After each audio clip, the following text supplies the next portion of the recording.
Josh and I met at the start of 24 Hours for Bipolar at the end of August last year. It was the sixth annual bipolar awareness fundraising hike that I've organized.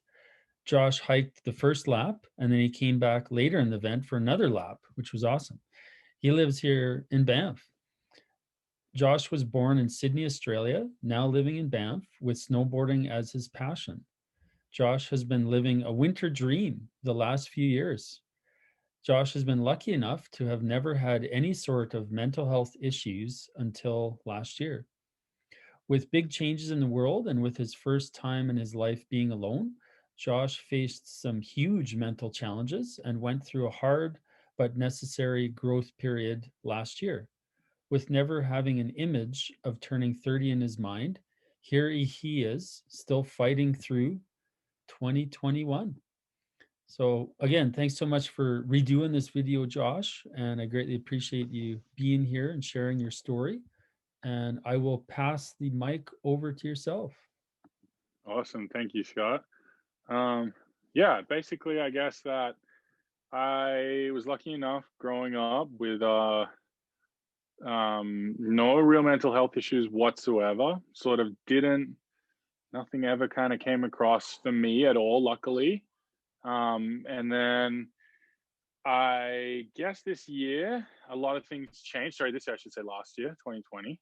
A lot of things changed in the world and within myself. I had been in relationships pretty much my whole adult life up until I was 29. I had always had a partner of some description. I'd never been alone for too long. And this year I got forced to be alone by myself. So it was a really good, necessary growth period to have to learn to uh, sort of face the demons I never knew I had, I guess. So I guess I went from my first sort of uh, scenario of rejection to just trying to navigate living by myself and trying to figure everything out without having someone to be dependent on, because I was so used to having a dependent. Um, so living on the other side of the world as well, I have no family over here or um, anything like that, but I have a really good friend community and really good. Banff is a great community of people. I've met so many people who have been so kind to me this whole time. But I guess yeah, I guess the best way to explain it is I ran into a wall and the wall collapsed on top of me, and it forced me to try and figure out how to get myself out. And yeah, so I guess I unfortunately dwell really deep into depression. I experienced anxiety for the first time in my life, depression as well, first time I'd ever experienced it. And it sent me like a really dark path that I never pictured myself ever having to go there. Um, so I guess like it was very unexpected. I didn't realize that my brain could do that or go to those horrible places that no one ever wants to go. Um, I had one unfortunate suicide attempt, which I mean, I can sort of smile at now because it's funny to think that I was even that sad at that time, but I feel really good now. So it's great. I can look back on that and laugh about it. No, it's not funny. But I guess you got to try to take any approach you can. And then I really bounced back from help from friends, and seeing a therapist was huge. My manager and good friend of mine, Abby, she actually just booked me into therapy. I didn't have a choice in it, and I really thank her for that. And I'll be very thankful for that because I don't think I had the heart to do it myself. And my therapist has been such a huge help to help me unlock tools and things like that, to try and figure out how to deal with depression and anxiety, and just help me realize that it's not a thing that I have to do on my own. It's not another thing I have to be alone for. So um I guess after dealing with therapy, and then I guess I had to learn that I became very, very spiritual, which is also very out of character for me. I was sort of also always grew up thinking it was kind of just a bit of some weird hippie joke or whatever, and I guess I became like the word that we sort of spoke about. It's radically open-minded. I really like when you said that to me, because I was like, yep, that's exactly how I started to become. And I just started doing anything I could, therapy to reiki sessions to meditation to plant medicines, and all have been very successful. So um, it's been a wild journey, but I guess it's really good to be able to say that I am sort of coming out on top at the moment, and I'm prepared for if it comes back. I have a lot more tools to use, and I know how to deal with it now. And Yeah. yeah, Well, thanks so much for all your sharing. I really I always feel humbled when people are so honest and vulnerable. And for the people watching this video, they wouldn't know this.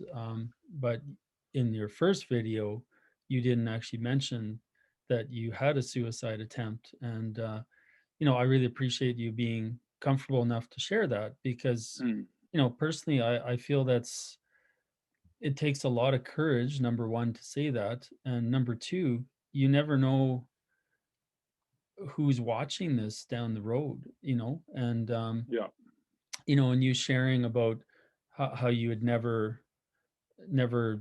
really even thought about or embraced spirituality at all, and how you never had any mental health issues at all. And I think there's a lot of people that can relate to that, especially men. And you know i I'm just so grateful for you that your manager Abby booked you into a session with a therapist, and that you actually went as well, because yeah, as you know, it's one thing to book a session, it's a whole other thing to actually go to the session. for sure. And yeah, and in the time we have left, again, if you're comfortable sharing, I'm just curious, what are a couple of the tools or processes that your therapist has unlocked and helped you with? They were mainly dealing with my anxiety or panic attacks I was having. I don't have them anymore, luckily, but at the time they were almost crippling, to the point where I passed out once in a hotel in Vancouver. I was hyperventilating so much that I literally blacked out and woke up on the floor.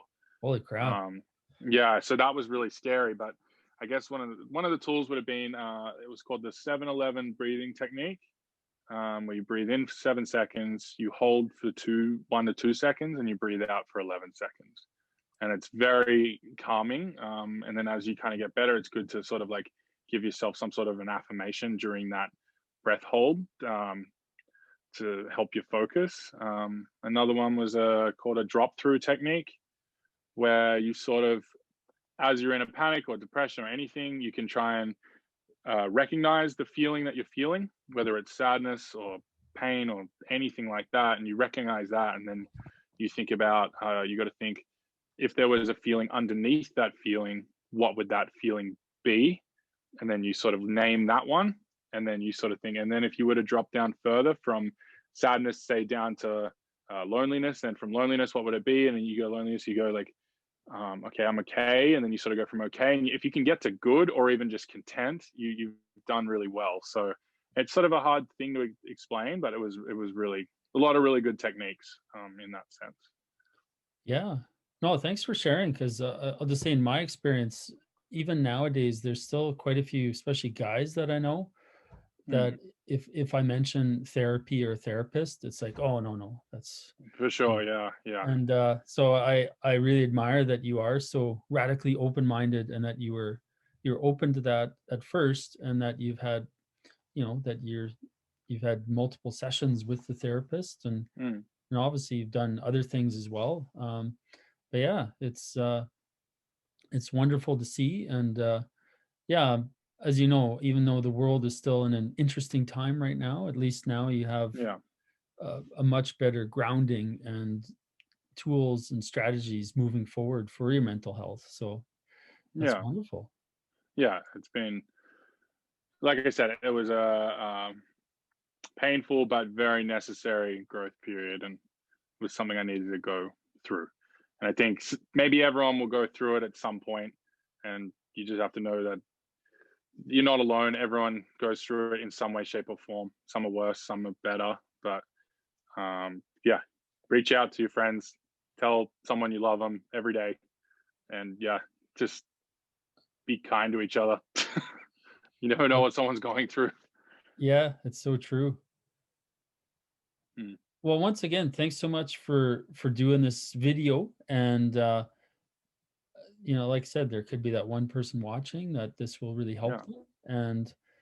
And yeah, I look forward to getting to know you better as you continue to live in Banff here. And enjoy the rest of your night, Josh.